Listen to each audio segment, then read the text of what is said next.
Et donc, je pense qu'on peut commencer ce midi circulaire de la construction qui est dédié à l'économie circulaire et à la RE 2020 et notamment les nouvelles réglementations que l'on va avoir, notamment sur la question énergétique et écologique.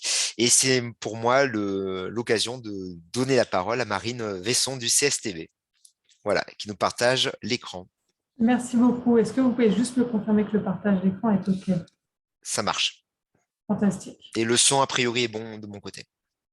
Très bien, merci beaucoup. Je vais essayer de parler un peu fort pour être sûr que tout le monde m'entende. Bonjour à toutes, bonjour à tous. Donc, Marine Besson, moi, je suis responsable de l'équipe environnement du CSTB et j'ai donc œuvré ces dernières années, en particulier avec les pouvoirs publics, à la mise en place de la RE 2020 et c'est pour ça que je suis aujourd'hui avec vous. Là, on avait sur un petit rappel de l'outil Zoom, mais je crois que tout le monde est tout à fait familier avec ces éléments-là. Donc, n'hésitez pas si vous avez des problématiques. Je passe du coup sur la partie donc, économie circulaire et le lien avec la RE 2020 en se posant la question de, avec les enjeux aujourd'hui, comment la RE 2020 prend en compte le concept d'économie circulaire directement. Donc, on a préparé un petit tour d'horizon de rappel un petit peu du rôle du bâtiment dans les émissions de gaz à effet de serre, dans les déchets, etc. Donc, on rappelle évidemment que le bâtiment est un important consommateur de ressources, qu'il est également un important producteur de déchets. Ça, c'est un vrai sujet, l'économie circulaire est bien dans cette lignée-là. Et c'est simplement avec le transport, même l'un des deux plus importants émetteurs de gaz à effet de serre aujourd'hui, et le monde agricole est même presque juste derrière, si on prend vraiment en compte la totalité du cycle de vie de notre bâtiment, c'est-à-dire aussi la partie liée au processus de fabrication, justement, de nos produits de construction, équipements, etc. Et évidemment, la partie sociale, le bâtiment est aussi un important pouvoir d'emploi direct et indirect. Donc, on sait que on a des choses à jouer au niveau du bâtiment. Marine, juste une petite remarque. Oui. Apparemment, votre son est un peu moins bon depuis quelques secondes. Ah, je n'ai pourtant absolument rien changé. Voilà. Donc peut-être en parlant un peu plus fort parce que là, ça a l'air de marcher pas trop mal. Mais Ok, oui, tout à fait. très bien. Bon, j'essaye de parler plus fort. J'espère que ça ira. Nickel. Petit panorama de l'arsenal réglementaire donc en réponse aux enjeux du changement climatique. La première réponse en 2015 avec la transition énergétique pour la croissance verte. Donc on parle ici pour la première fois d'économie circulaire officiellement comme un objectif à atteindre et un pilier du développement durable. Et donc la question se pose d'atteindre la valorisation matière de 70% des déchets du secteur du BTP. Donc l'idée de l'économie circulaire, je rappelle, c'est bien produire des biens et des services de manière durable en limitant la consommation et le gaspillage des ressources et la production des déchets. Donc l'idée, c'est derrière tout ça, c'est toujours de revenir à quelque chose de plus circulaire et non plus linéaire comme c'est le cas dans bon nombre de projets. On passe ensuite à la stratégie nationale bas carbone, la SNBC, accompagnée de la loi Elan, et où là est mentionné très clairement l'avantage de recourir aux produits de construction et équipements les moins carbonés. Et donc, parmi ces produits de construction et équipements les moins carbonés, on a évidemment les matériaux biosourcés, c'est une part de la réponse, mais aussi évidemment les matériaux issus de l'économie circulaire, donc à la fois sur des bâtiments en construction neuve ou en rénovation. Ce qui nous amène maintenant à la partie que je maîtrise le mieux, qui est donc la RE 2020. Donc, je rappelle, la RE 2020, c'est aujourd'hui uniquement sur le bâtiment neuf, mais donc qui fait appel à une analyse de cycle de vie, une ACV, pour mesurer notamment l'empreinte carbone des bâtiments, mais aussi tout un tas d'autres indicateurs environnementaux, dont la production des déchets. et pour évaluer les impacts environnementaux de ce bâtiment. Donc, qu'est-ce que dit aujourd'hui la RE 2020 à propos de l'économie circulaire? En fait, on est sur une première étape de prise en compte, et c'était vraiment la volonté de l'État de lancer la dynamique en fait, en valorisant au mieux les composants issus de réemploi de réutilisation. Donc aujourd'hui, dans la RE 2020, tout composant, c'est écrit comme ça, issu de réemploi ou d'une opération de réutilisation, sont aujourd'hui considérés comme n'ayant aucun impact environnemental, c'est-à-dire que leur valeur d'indicateur est amenée à zéro. Et donc pour tous les modules du cycle de vie. On précise bien tout de même que les impacts environnementaux des produits complémentaires nécessaires à la mise en œuvre potentielle de ces produits issus du réemploi doivent, eux, être comptabilisés. Mais donc, on est quand même bien sur une lancée où l'État a fait le choix pour valoriser et pour mettre le plus en avant possible ces matériaux-là, de faire en sorte qu'ils aient l'impact le plus faible possible, donc même l'impact nul pour tout ce qui est issu du réemploi de la réutilisation. Ça, c'est pour la partie RE 2020. C'est ce qui est déjà dans les textes, c'est ce qui est déjà en marche. La suite, qu'est-ce qu'on veut voir plus loin et après, c'est la construction aujourd'hui d'un label autour de la RE 2020, donc performance énergétique et environnementale, HPEE, qui devrait s'appliquer à l'horizon 2023. Et donc, dans la volonté de l'État de créer ce label, l'idée, c'est d'avoir un socle cohérent sur différentes thématiques possibles, dont l'économie circulaire. Donc, il y a aussi, on va y retrouver de la performance carbone, de la performance énergie, pour aller plus loin que l'Aéro 2020, évidemment. On va retrouver des sujets autour de la biodiversité, du confort d'été, etc., etc. Et donc, un sujet spécifiquement sur l'économie circulaire.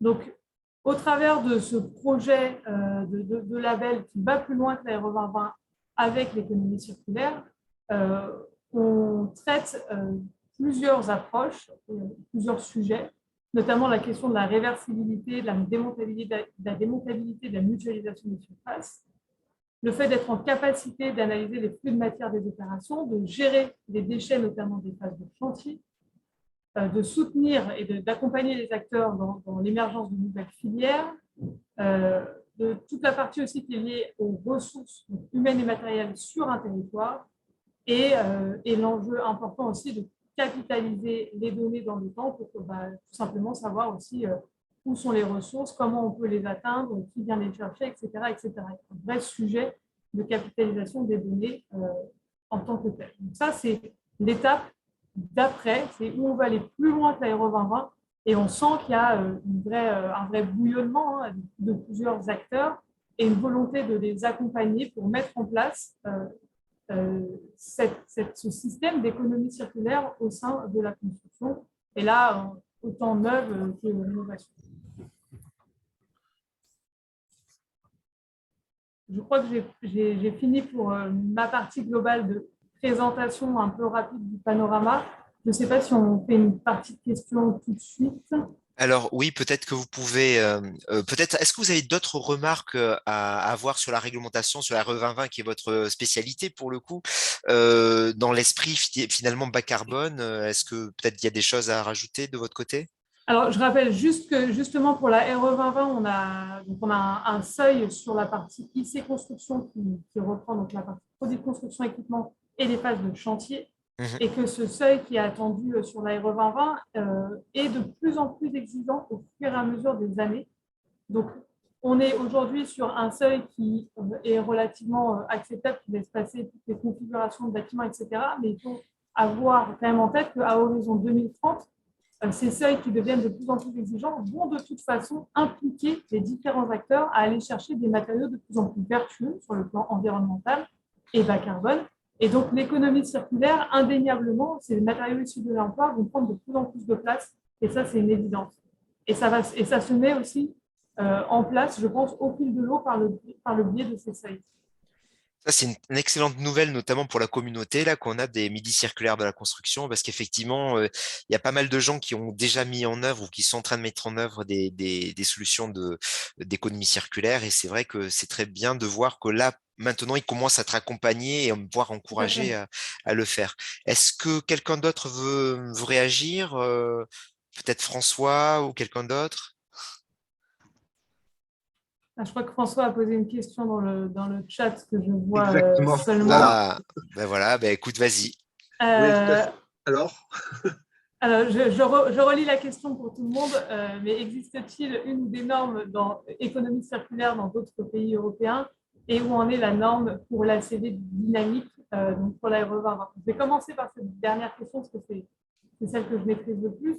Donc, effectivement, en RE2020, pour un petit rappel rapide de contexte, la méthode associée à l'analyse de cycle de vie, en fait, il y a une double méthode puisqu'on comptabilise à la fois la partie attributionnelle classique, donc on avait l'habitude de faire de la CV dite statique, elle est bien enregistrée dans les travaux et les projets, mais effectivement, les seuils se font et sont calculés à partir d'une ACV dite dynamique, donc qui prend en compte les émissions de gaz à effet de serre selon la temporalité de l'émission, donc qu'elle soit émise aujourd'hui à T égale 0 au moment de la construction ou dans 50 ans au moment de la démolition potentielle de notre bâtiment, elle ne va pas être pondérée de la même manière. C'est ça, là, c'est des dynamiques.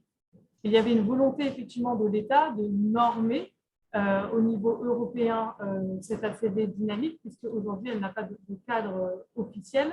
Et donc il y a bien eu une proposition faite au groupe français du CNPC 350, du groupe de normalisation européenne notamment le bâtiment, qui pour l'instant n'a pas beaucoup avancé, je dois l'avouer.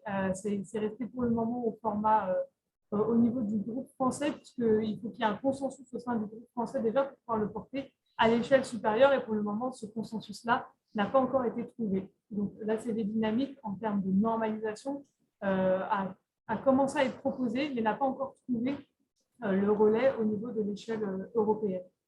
Et pour les normes économie circulaire dans d'autres pays européens, il me semble que oui, on a des normes européennes que l'on suit, nous d'ailleurs au CSPD pour les pouvoirs publics, de la même manière au CNTC 350 qui traite de l'économie circulaire.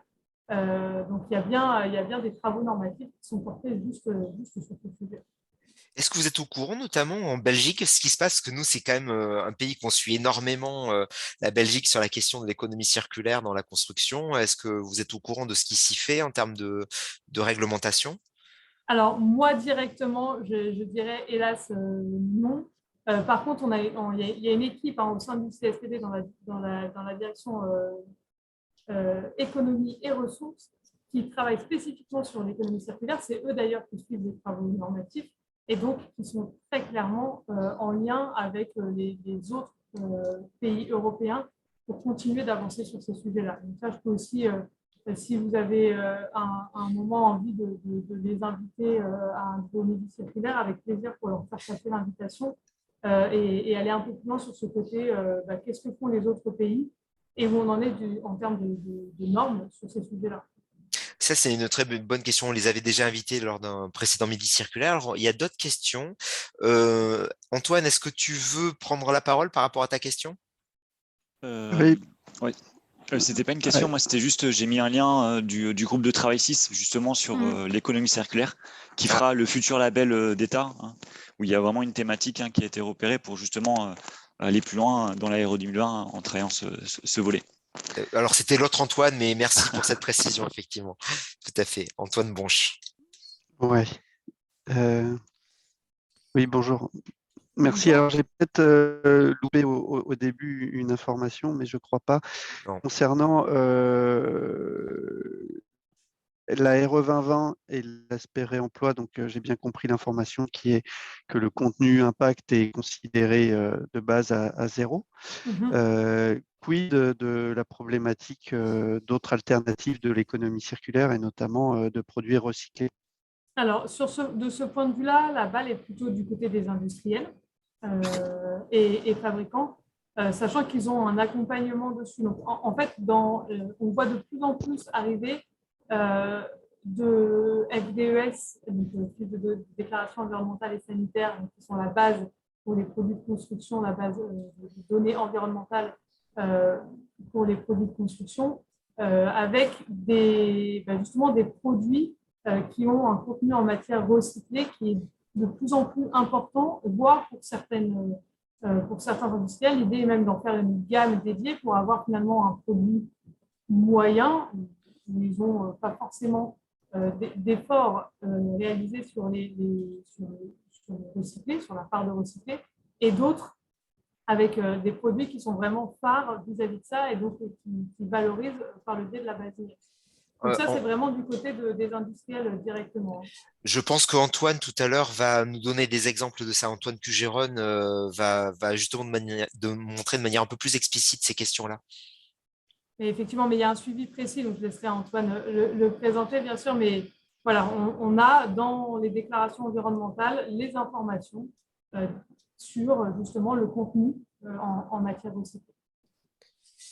Est-ce que ça répond à ta question également, Clément? Oui, c'est très proche, en effet. Non, peut-être. Ouais. Alors, du coup, est-ce que tu veux peut-être préciser? C'était tout à fait ça, hein. C'était si on utilise un matériau recyclé, quel est son niveau carbone? Est-ce qu'il existe des fiches FDES? Donc j'ai bien compris que je crois que le bilan carbone serait de 0 kg. Du coup, me vient une autre question, c'est qu'en est-il de la fin de vie de ce matériel, même s'il est recyclé? La CV, elle se fait sur 50 ans. Qu'est-ce qui se passe au bout de 50 ans sur ce matériau qui a déjà été recyclé une fois? Est-ce qu'il va émettre quand même du carbone ou est-ce qu'il sera égal à 0? Alors, il y a deux choses. Il y a une distinction à faire entre le matériel réemployé en tant que tel. Donc, on le prend d'un autre chantier, par exemple, et on vient le remettre dans un projet de construction neuve. Et donc là, on est bien sur un impact nul égale 0. Et le choix de l'État qui a été fait, de dire impact nul, c'est bien sur le cycle de vie complet. C'est-à-dire qu'on fait l'hypothèse que même les émissions de gaz à effet de serre qui seraient liées à ce matériau en fin de vie, parce qu'il faut qu'on le reprenne, qu'on le reconditionne potentiellement, etc. On fait table rase de tout ça et on met un impact à 0. C'est vraiment pour booster en tant que tel l'appel à ce type de matériaux. Donc ça, c'est la première chose. Et la deuxième chose, c'est la partie plutôt recyclée. Et ça, si j'ai bien compris, Antoine le présentera un peu plus précisément. Et toute cette part recyclée, elle est valorisée par le biais des déclarations environnementales, donc effectivement des FDES, où les industriels mettent à disposition des autres, des personnes qui vont réaliser des ACV de bâtiments, par exemple, le contenu en matière recyclée. Et du coup, évidemment, le contenu carbone, finalement, de cette matière-là qui est recyclée, est bien moindre qu'une matière première. Et comment on justifie l'aspect réemploi qui permet d'activer le zéro impact? En fait, dans les logiciels d'ACV bâtiment pour l'ARE 2020, il existe une donnée qui s'appelle donnée réemploi, à laquelle on peut faire appel. Donc, on va associer à notre projet et donc qui effectivement a bien des impacts égaux à 0 et qui permet de tracer quand même qu'on a bien mis une donnée réemploi avec une certaine quantité. Et donc, ce n'est pas juste un oubli, par exemple, de la modélisation. On a bien pensé à ajouter une donnée réemploi qui a des impacts nuls aujourd'hui. Très bien. Merci beaucoup, Marine. Est-ce qu'il y a... ah oui, comment on justifie que le produit est réemployé? Alors, ça, c'est une très bonne question. Ça en revient à la question de comment, finalement, au niveau de l'ACV bâtiment, quels sont les contrôles que l'on peut avoir. Donc aujourd'hui, il est effectivement demandé, quand on met en place un matériau d'employé, qu'on puisse prouver, donc par le biais des documents du chantier, etc., qu'on a bien mis en place un matériau d'employé, d'où il vient, enfin, ce genre de choses-là, ce genre de preuves-là. Par contre, pour autant, aujourd'hui, il n'y a pas de contrôle systématique de l'analyse de cycle de vie. La question de la traçabilité est complètement posée vis-à-vis de ça, hein, c'est sûr, et c'est pour ça que ça fait partie, c'est l'un des piliers que j'ai montré tout à l'heure, hein, du label après l'ARE 2020, c'est clairement la donnée et la traçabilité de la donnée.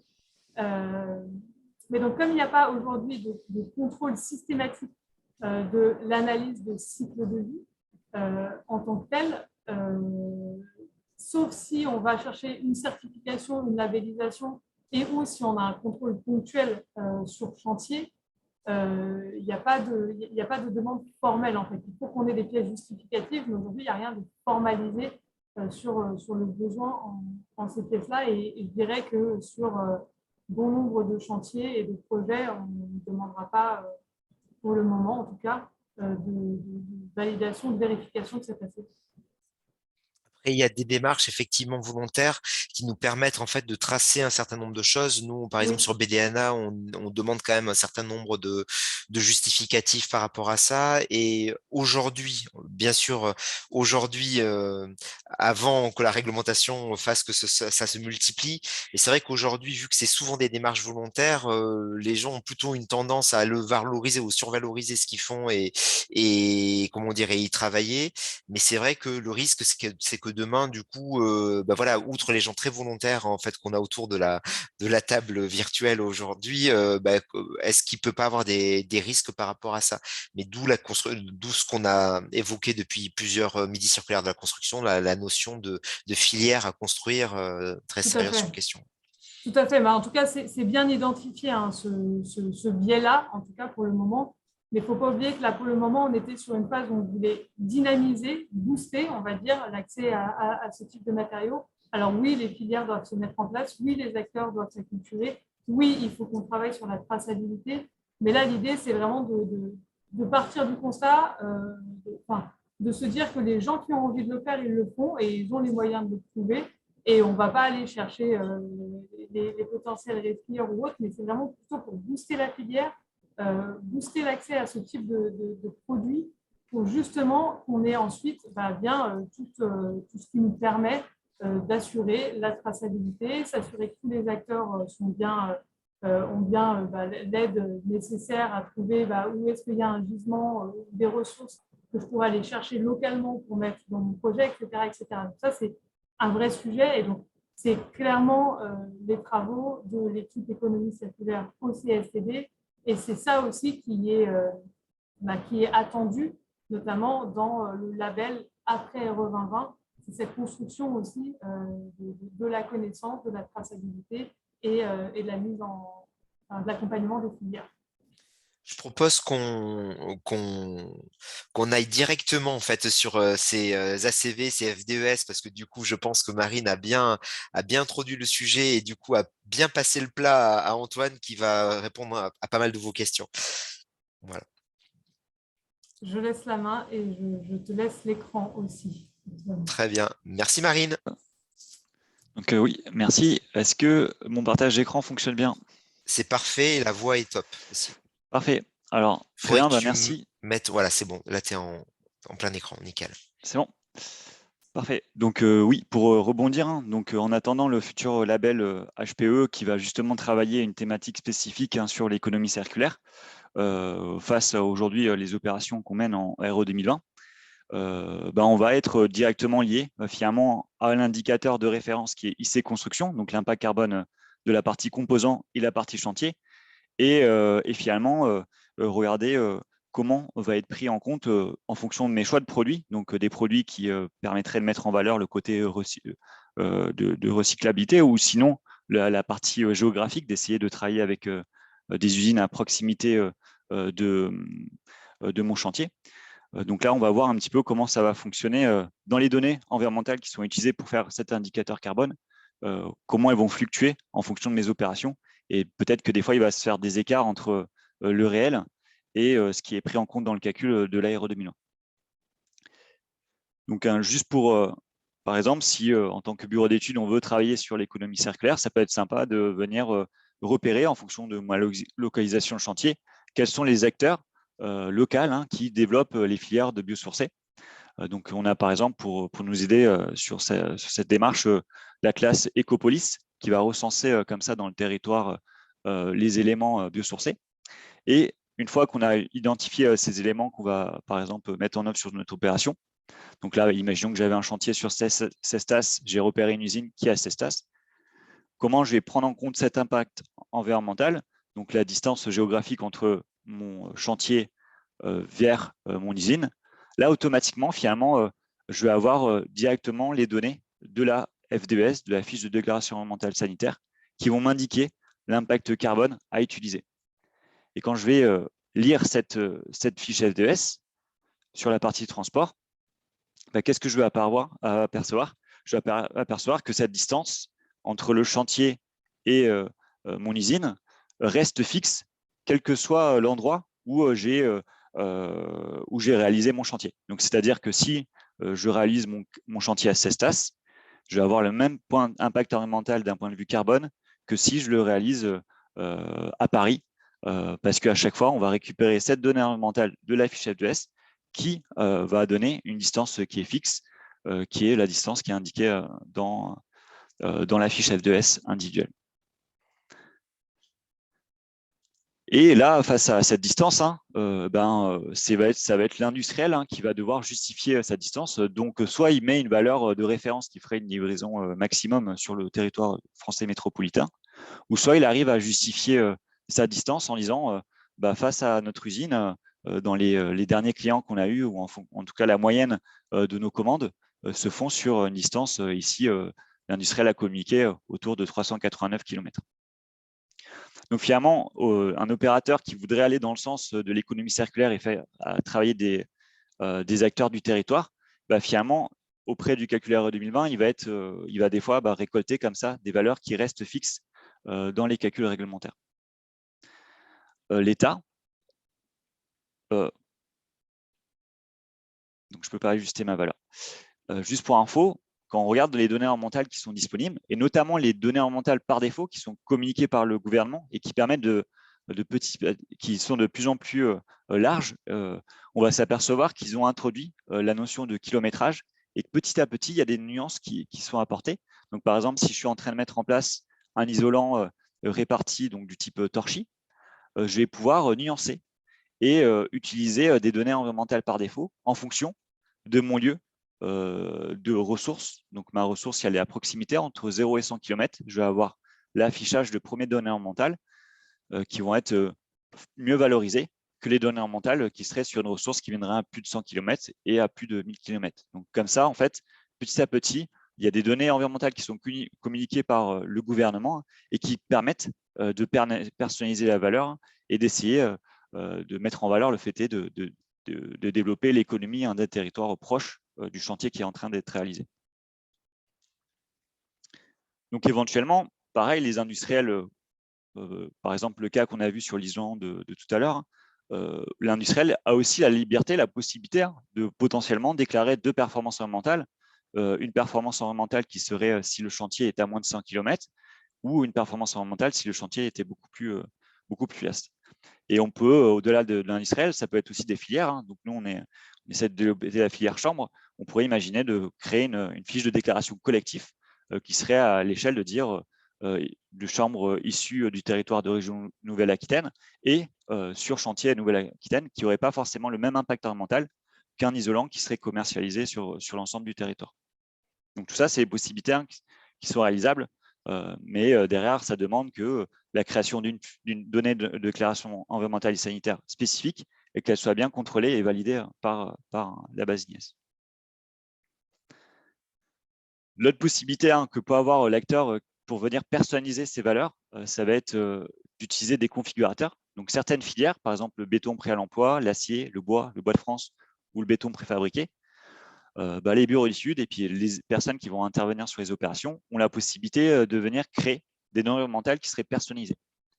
Et à l'image de l'outil béton prêt à l'emploi de Betty, je vais retrouver des données du type distance entre mon chantier et ma livraison de béton.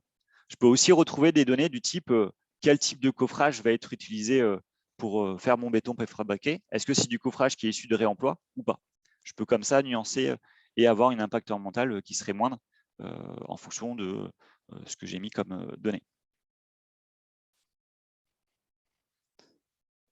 Et si on revoit, pour montrer, on a vu tout à l'heure la définition en tout cas la possibilité que donnait l'annexe 2 donc à la fois la définition du réemploi de manière officielle, elle est bien indiquée dans l'annexe 2 de l'Aéro 2020, sur l'extrait l'annexe 2 de l'arrêté du 4 août 2021.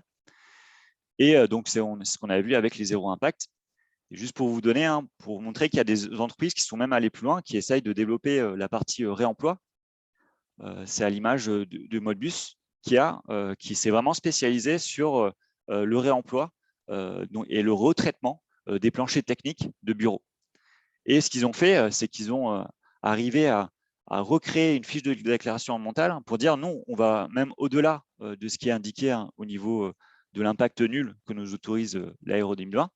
Et sur certaines fiches de déclaration environnementale, ils sont arrivés à prouver qu'ils arrivaient à quelque chose qui était même négatif, donc avec un impact carbone moindre, qui tendrait vers du stockage carbone. Donc, il y a comme ça, pour un industriel qui essaierait ou une filière artisanale ou autre, de développer, prouver toute la performance et le bienfait de mettre en œuvre certains éléments réemployés de recyclage, de pouvoir le faire, de le justifier et de l'inclure dans la base INES. Et juste pour élargir le champ, aujourd'hui, avec l'ARE 2001, on a à chaque fois des indicateurs informatifs qui sont communiqués. On a des indicateurs avec une exigence à ne pas dépasser, qui est l'exigence carbone. Mais il faut savoir que automatiquement, dès que je fais un calcul RE 2020 ACV, je vais aussi avoir, d'un point de vue informatif, plus d'une vingtaine d'indicateurs environnementaux. Et par exemple, je vais retrouver à chaque fois aussi ma consommation de déchets dangereux éliminés, de déchets non dangereux. Donc, si un maître d'ouvrage ou un bureau d'études voudrait aller au-delà de la réglementation, il peut le faire et aller voir ces autres indicateurs environnementaux qui peuvent toucher à l'économie circulaire, notamment la quantité de déchets qui pourraient être évités avec telle ou telle solution sur le bâtiment. Donc voilà un petit peu pour montrer un petit peu aujourd'hui quand un bureau d'études est face un petit peu à cette optimisation de la partie impact carbone en essayant d'utiliser l'économie circulaire, toute la possibilité qu'il a via les configurateurs, via la recherche de fiches FDES particulières et qui permettrait d'améliorer la performance. Donc, ouais. Je sais pas si. Merci beaucoup, Antoine. Pour l'instant, je n'ai pas vu de questions, mais limite, moi, je vais lancer peut-être le message. Donc, du coup, là, ce qui est très intéressant, c'est qu'on a vu l'exemple, surtout avec Marine, du réemploi, en fait, de comment on s'est pris en compte avec la question du zéro, où on est bien rentré dans le détail.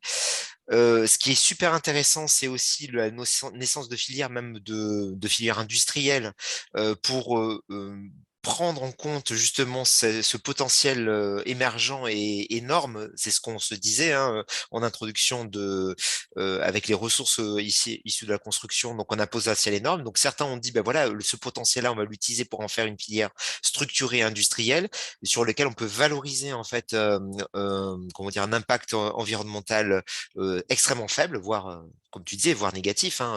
Là, et encore, on parle que de carbone, comme Marine le disait au début. On a évité du déchet, on a évité des ressources également, de l'extraction, donc c'est quand même hyper intéressant. Mais pour revenir à la discussion d'avant, même si tu en as un peu parlé, quand on est dans un état un peu intermédiaire du style, notamment pour les industriels, là j'ai discuté avec un hier. Il y a aussi un enjeu de dire, est-ce qu'on peut éventuellement, comment dire, faire baisser l'impact environnemental de nos produits, justement en utilisant l'économie circulaire, en utilisant des plastiques recyclés, on en avait parlé déjà dans un précédent midi circulaire avec le béton, de dire, tiens, est-ce qu'on peut pas réintroduire finalement du béton concassé, même si dans ce cas-là c'est un mauvais exemple parce qu'on est obligé de recharger un peu en ciment, mais disons qu'il y a quand même mais par contre c'est sympa parce que du coup on enlève des déchets.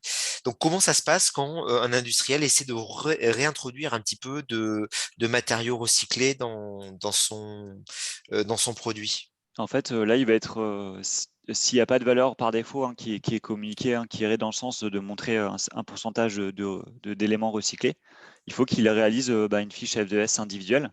Et en fait, il y a bien une étape, ça s'appelle le module D, donc dans l'analyse du cycle de vie, qu'on appelle au-delà du cycle, et qui permettrait de limiter finalement l'impact environnemental en prenant en compte que soit à la fin de vie, il y a une possibilité d'éléments qui seraient recyclés, ou soit que dans la construction de base de ce produit, on a des éléments de recyclés. On peut retrouver des isolants, par exemple, en laine de verre, qui sont faits à base d'anciens déchets de fenêtres ou de bouteilles de verre qui vont avoir une performance environnementale sur la laine de verre un peu plus performant que sur les autres. On va retrouver aussi sur l'isolant de type l'isolant de type ancien déchet de vêtements. Là aussi, Oui, le ils peuvent métis, aussi, par exemple. métis, Ouais. Mm. Donc ils ont leurs données environnementales, ils peuvent mettre en valeur ces éléments dans la performance de leurs produits. Alors Antoine pose une bonne question concernant la rédaction de fiches FDES. Alors je suis persuadé que Marine pourra apporter des éléments, mais peut-être que dans les gens qui sont là, je crois qu'il y a des industriels qui peuvent éventuellement également témoigner et qui sont peut-être comment dire complétés par Marine après, notamment sur la notion de FDES collective. Est-ce qu'il y a quelqu'un dans l'assemblée qui veut parler de leurs produits, de leur parcours pour faire des FDES? Ah, on a des gens un peu timides. Bon, si ce n'est pas le cas, dans ce cas-là, je te laisse la parole, Marine. Alors, je prends la question. Alors, il faut bien distinguer déjà deux choses. Il y a des FDES dites individuelles, c'est un industriel qui réalise sa donnée pour son produit, et les FDES dites collectives, où effectivement, on est plus sur une filière qui s'organise pour mettre à disposition des acteurs une donnée moyenne ou plusieurs données qui représentent différentes gammes qui sont construites ensemble.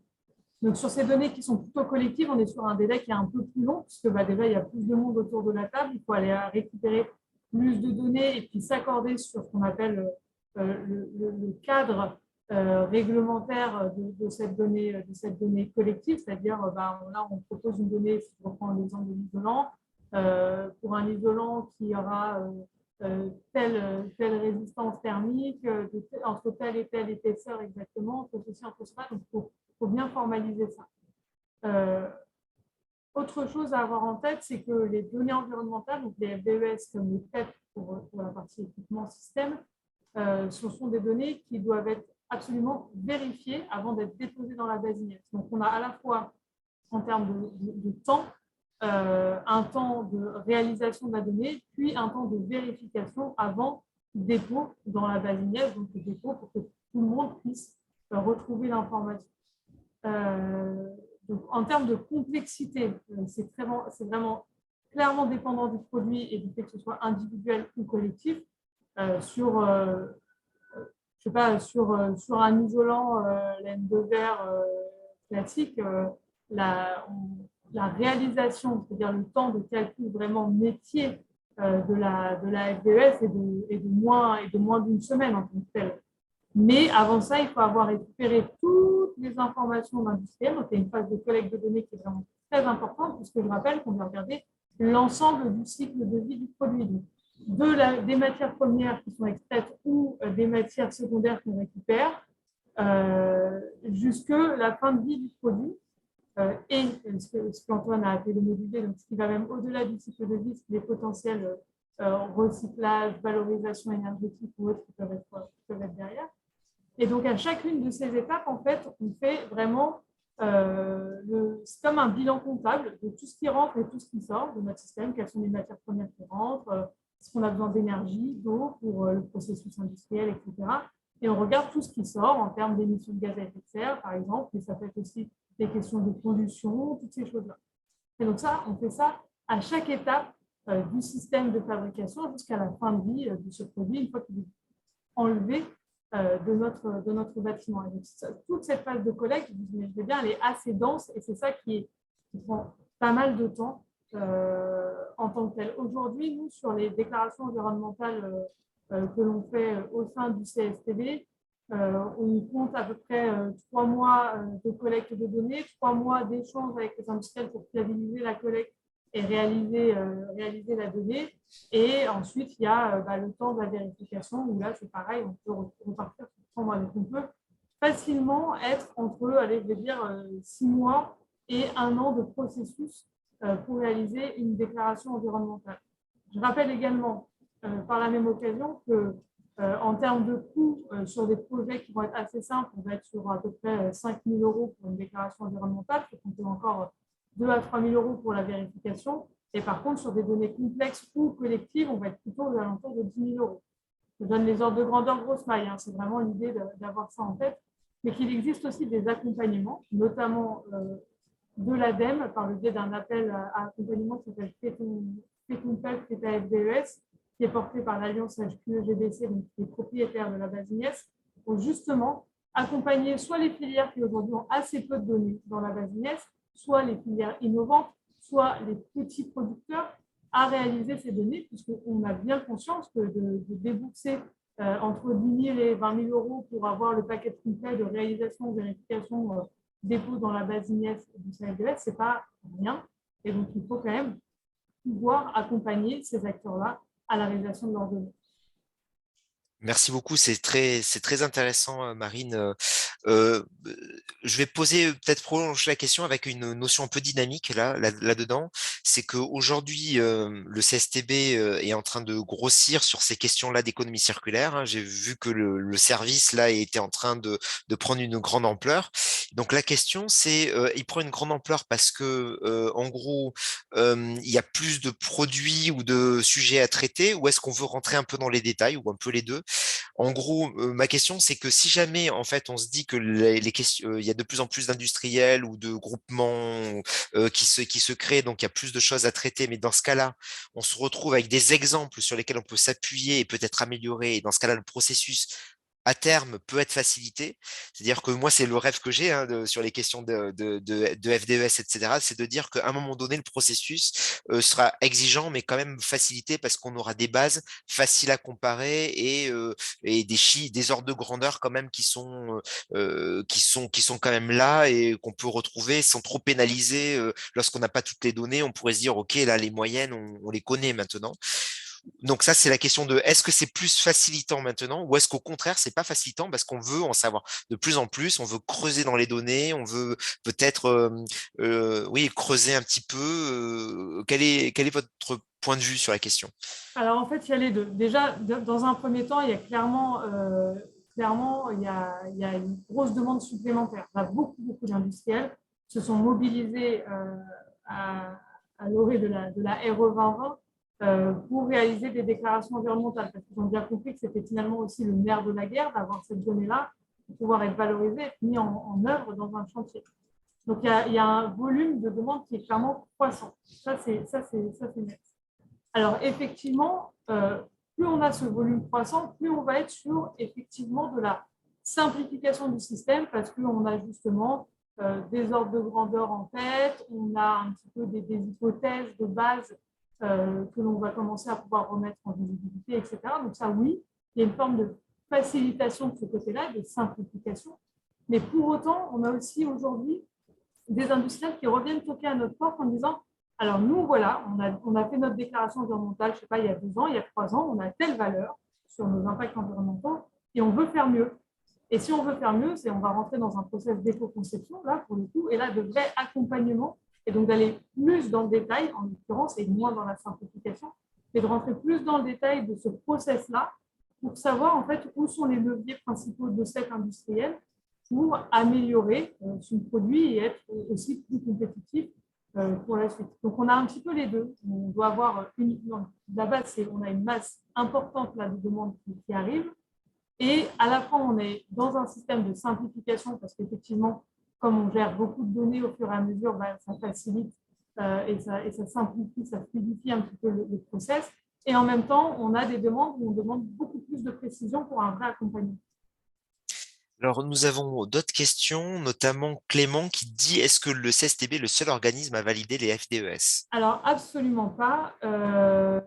Les vérificateurs, vérificatrices des FDES et des PEP, ce sont des personnes qui sont habilitées par la base INES et donc il y a toute une liste disponible sur le site web de la base INES des personnes qui sont en capacité de faire ces vérifications et donc qui peuvent être contactées les unes les autres. Au CSTB, nous, on a la chance d'avoir 1, 2, 3, 4 vérificateurs, 4 vérificateurs vérificatrices actifs aujourd'hui, mais voilà, il y a bien d'autres organismes qui sont en capacité de le faire. Très bien. Antoine, est-ce que tu veux poser ton autre question? Alors, l'autre Antoine, pardon. Antoine Bonche. Ouais, merci encore moi.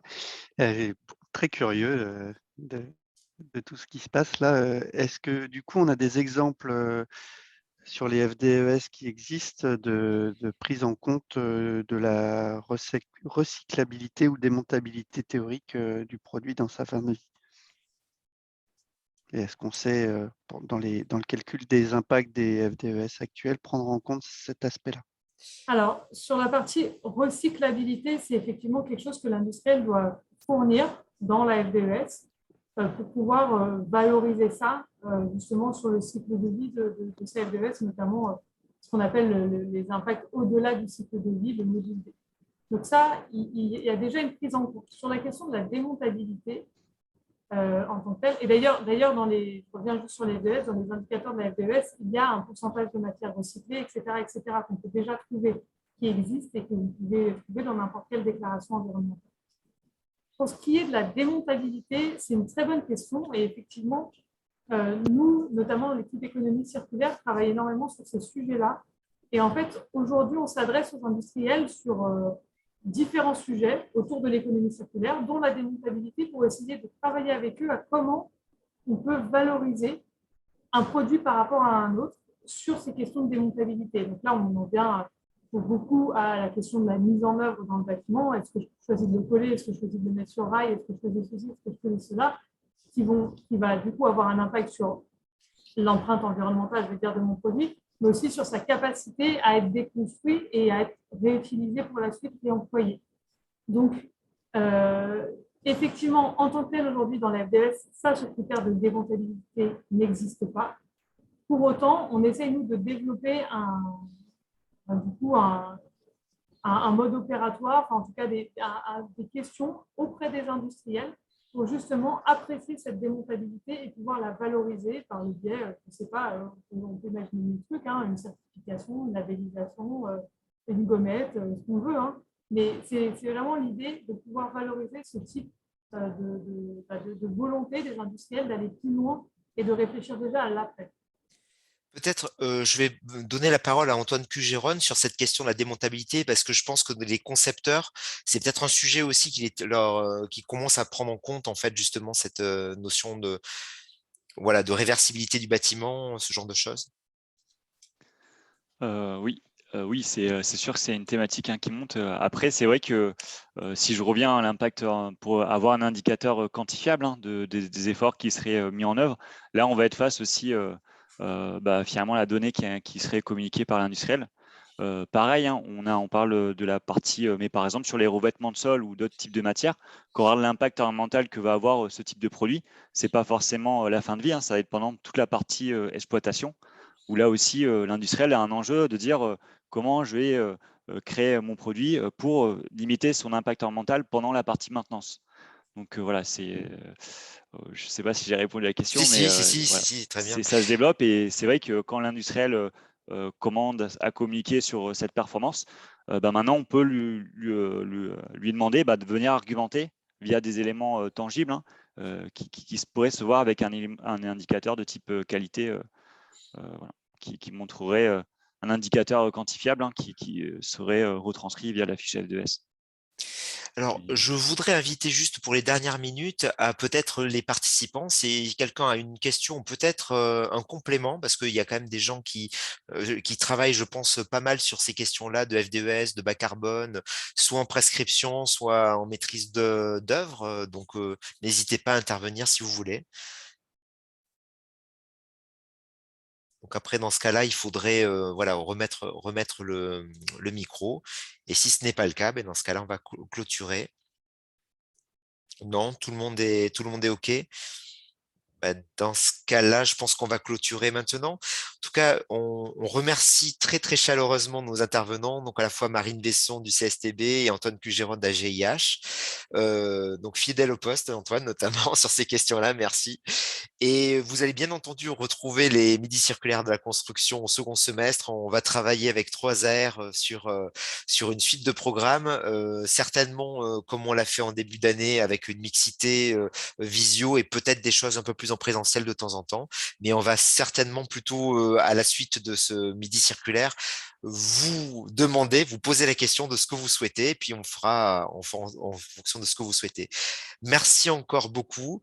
On va arrêter l'enregistrement dans pas longtemps et on vous dit à très bientôt et bonnes vacances. Pour certains, ça va venir vite. Anne, est-ce que tu as peut-être juste un mot à dire? Je vois que tu as remis la caméra. Non, non, pour saluer tout le monde. Et puis, effectivement, on revient vers vous à la rentrée avec la suite. Il y a des choses qui sont prévues, notamment. Ouais, on avec a les une 3 journée R. technique régionale en programmation le 12 décembre. Là. Voir en Voilà. physique. Donc, il y aura des jolies choses. On vous dit à très bientôt et bon été.